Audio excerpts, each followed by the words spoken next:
again to One Big Thing, a KAC legislative update. This week's big thing is taxes. Let's catch everyone up on what has happened with taxes this week. As you may remember from some of our previous discussions, both the Senate and the House have a tax plan. The Senate's plan is contained in Senate Bill 539. The House plan is contained in Senate Bill 300. Now, you may be wondering, why is the House plan contained in a Senate bill? Well, the House plan is contained in a Senate bill because once the House passes their version, as they did earlier this week, that bill can go directly to the Senate floor, where the Senate can possibly either concur or non-concur. If they concur, the plan would go directly to the governor for her signature or a veto.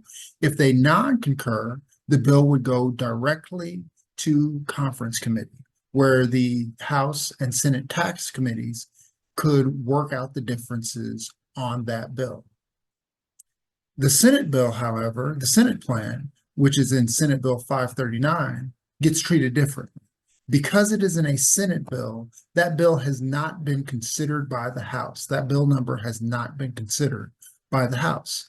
As a result, it cannot go directly to a concur, non-concur vote because the House has never actually ever dealt with Senate Bill 539 before. They can't just agree to it. Instead, they would send it to committee, which is the typical process. As a result, when Senate Bill 539 arrived in the House, it was sent to the House Taxation Committee. However, because it was so late in the session when the House received Senate Bill 539, it didn't have an opportunity to get a hearing. Now, Senate Bill 300, the House tax plan, has been sent over to the Senate for consideration. However, instead of the concur, non-concur vote, what happened instead was that that bill was determined to be materially altered and therefore sent to committee.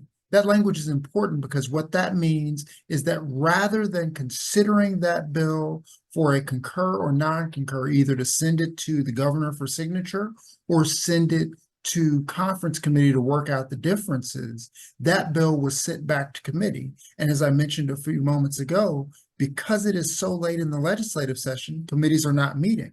This effectively kills the Senate Bill 300, which is the House tax plan.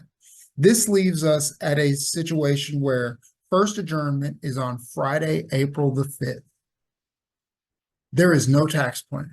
There is no path forward to achieve a tax plan at this moment. The House version of the tax plan sits in a Senate committee that is not going to meet again. The Senate version of a tax plan is in Senate Bill 539, which sits in a House committee that is not going to meet again. We don't know where we're going from here. This is a standoff at this point. Where we end up, where we come out, is anyone's guess. But someone is going to have to relent so that we can move forward. This is especially important because Governor Kelly has already stated that she will call a special session if a tax plan is not passed this legislative session. In addition to that, there can be no movement on the budget until we have an agreed upon tax plan, because you have to know how much in taxes you will cut before you can pass a balanced budget. For these reasons, everything rides on the tax plan. Everything rides on 6 people being able to work it out in conference committee or in leadership being able to agree on which package will advance before that. Without that knowledge, we cannot move forward on a tax plan, which means we cannot move forward on a budget, which basically stalls everything else.